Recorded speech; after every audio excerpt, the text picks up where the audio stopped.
A la luz de la lámpara.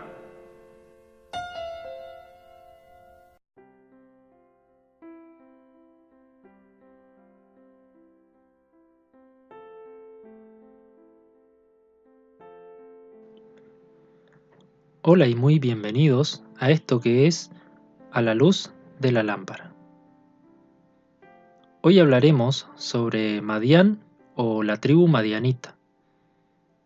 Madián fue el cuarto hijo de Abraham con su esclava Cetura, nacido alrededor del año 1900 a.C.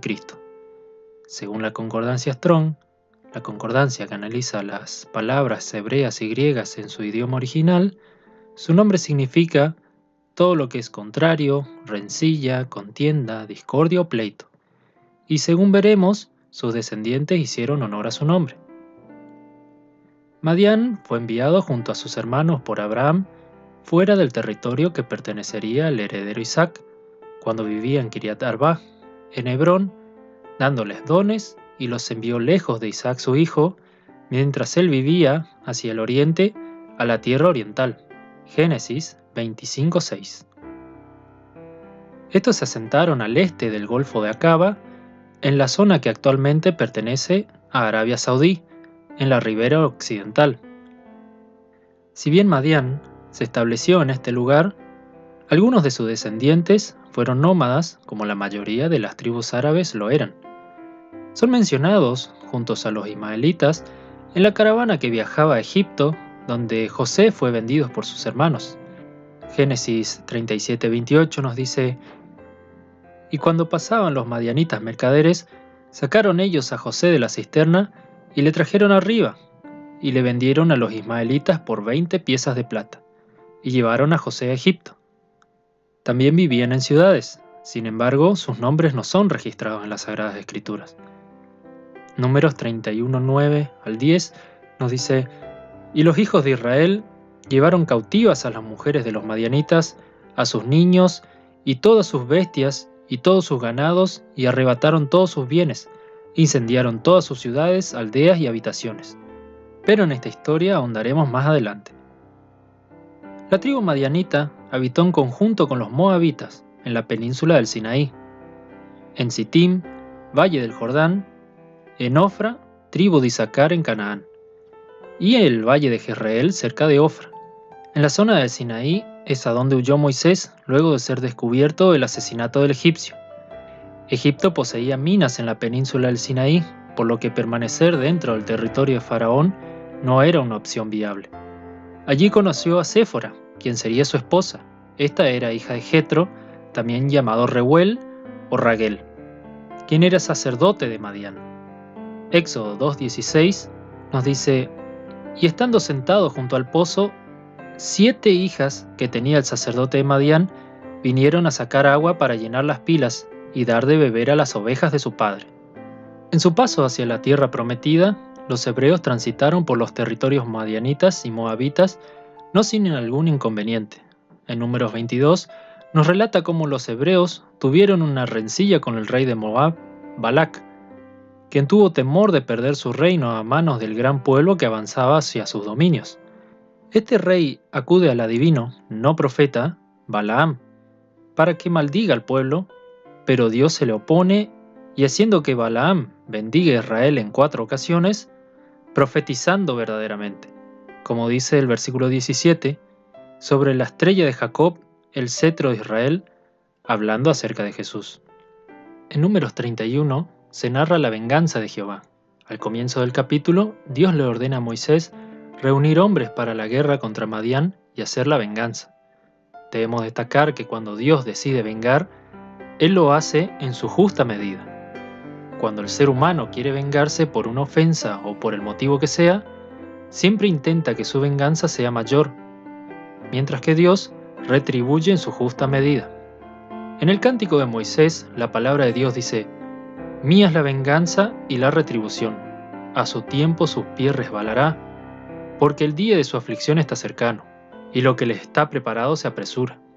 También el apóstol Pablo lo vuelve a recalcar: No os venguéis vosotros mismos, amados míos, sino dejad lugar a la ira de Dios, porque escrito está: Mía es la venganza, yo pagaré, dice el Señor. El motivo por el cual se desarrolló esta guerra fue para eliminar cualquier vestigio impuro dentro de la sociedad israelita, recordando que el pueblo cayó en pecado de idolatría, siguiendo en prácticas sexuales prohibidas relatadas en Números 25. Los israelitas atacaron a los madianitas con tan solo 12.000 hombres, matando a 5 reyes, es decir, al menos 5 reinos, aunque no nombre los reinos, sino solamente los reyes caídos. La cifra de hombres alistados para la guerra que llevó Israel puede significar que las ciudades madianitas arrasadas estaban pobremente defendidas, o bien que teniendo al Dios de Israel de su lado, no hacía falta tantos soldados. Al regresar de la guerra, Moisés se enfada con los soldados por haber dejado con vida a las mujeres madianitas. La razón fue porque ellas fueron quienes hicieron tropezar y claudicar en pos de dioses paganos al pueblo. Solamente debían sobrevivir las niñas vírgenes, los demás debían morir, incluso los bebés. Muchas veces, al ver la muerte que causa un terremoto, un tsunami o una tragedia parecida, que se lleva a cientos o quizá miles de personas o a nuestros seres queridos, podemos preguntarnos, ¿dónde está la misericordia de Dios? ¿Dónde están sus promesas? ¿Dónde están sus bendiciones? Pero debemos preguntarnos, ¿es Dios el verdadero causante de esas pérdidas? En realidad, somos nosotros. Todas esas catástrofes no son más que las consecuencias de nuestro pecado. El pecado nos persigue, y Dios es justo. Él nos dará nuestra paga, tarde o temprano.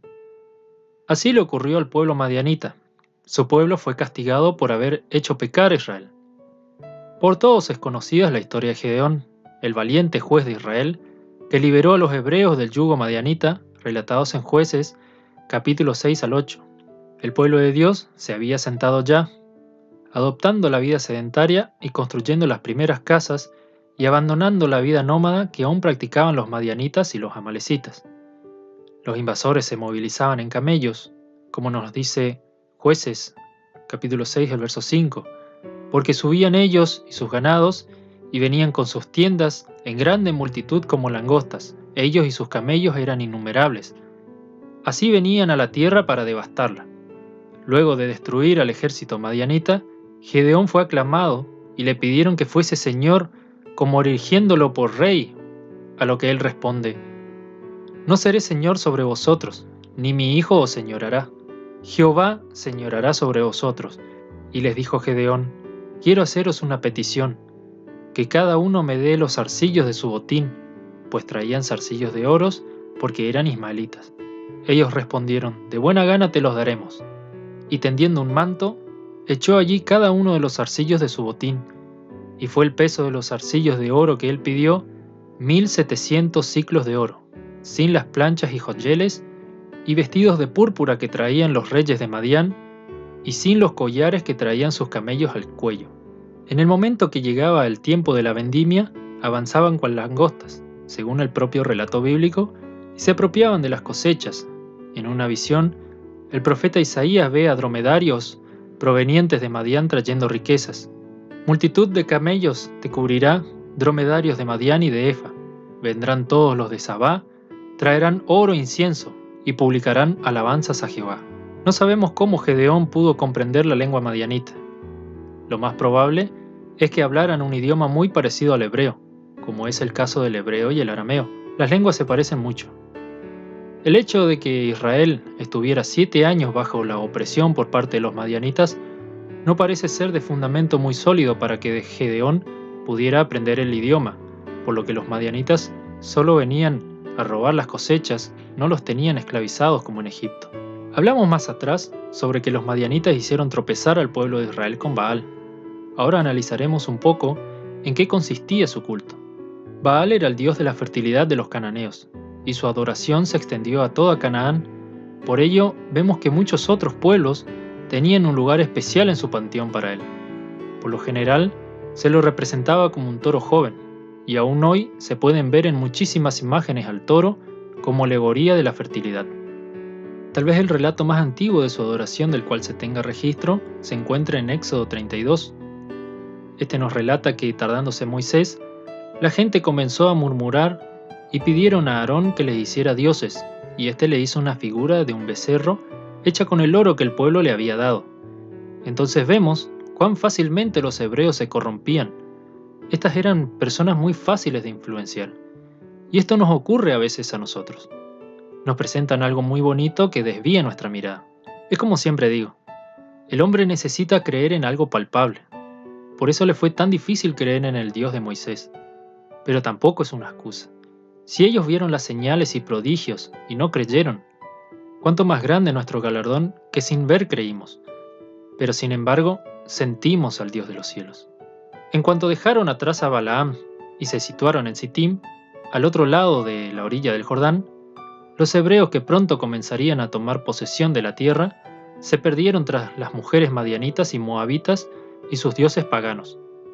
Ellos acudieron a Baal Peor, dice la palabra de Dios, y esto significa señor de Peor. Baal significa señor, amo o esposo, y en varias ocasiones también es en femenino, señora, ama o esposa.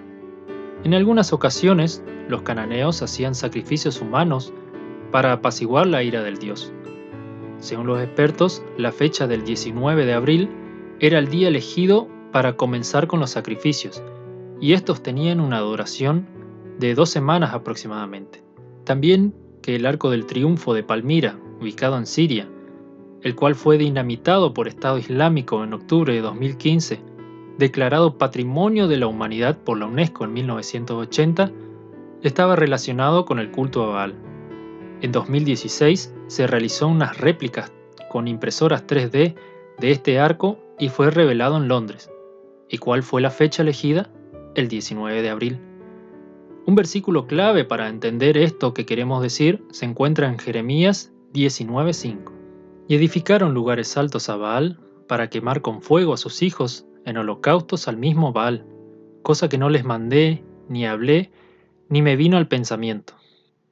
En numerosas oportunidades encontramos cómo el nombre del dios Baal va acompañado de otro nombre. Por ejemplo, ciudades con el nombre de Baal. Bamot Baal quiere decir las alturas de Baal.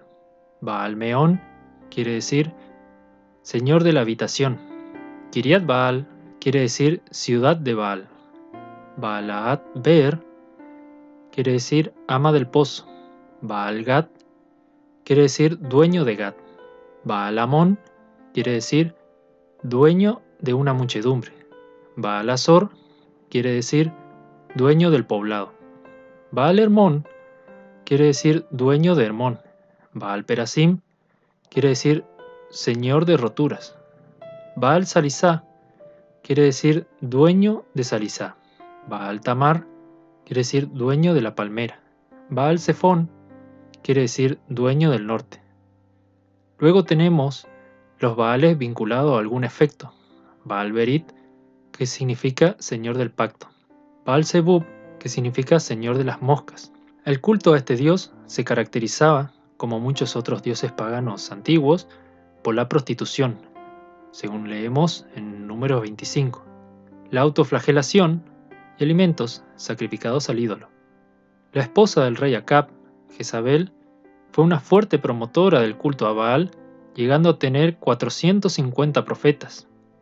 Primera Reyes 18 al versículo 22 dice: Elías volvió a decir al pueblo: solo yo he quedado profeta de Jehová, mas de los profetas de Baal hay 450 hombres. Pero fue el rey Jehú de Israel quien exterminó el culto a Baal, sus profetas y lugares de culto. El rey de Judá, Acaz, siguió su culto, y así también lo hizo el rey Manasés, y en ocasiones se adoraba en conjunto con Astoret y Asera.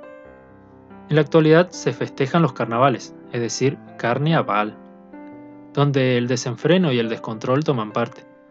Los festivales de música y danza nos pueden parecer que no tienen ningún otro propósito que la diversión y la alegría, pero no podríamos estar más equivocados.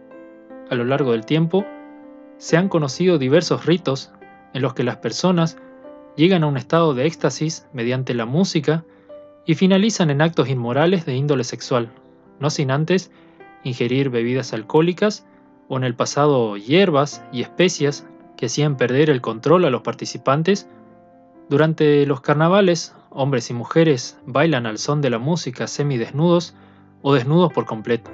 Conocidos de sobra son los carnavales de Gualeguaychú o Río de Janeiro, o también en casi cualquier parte de América Latina.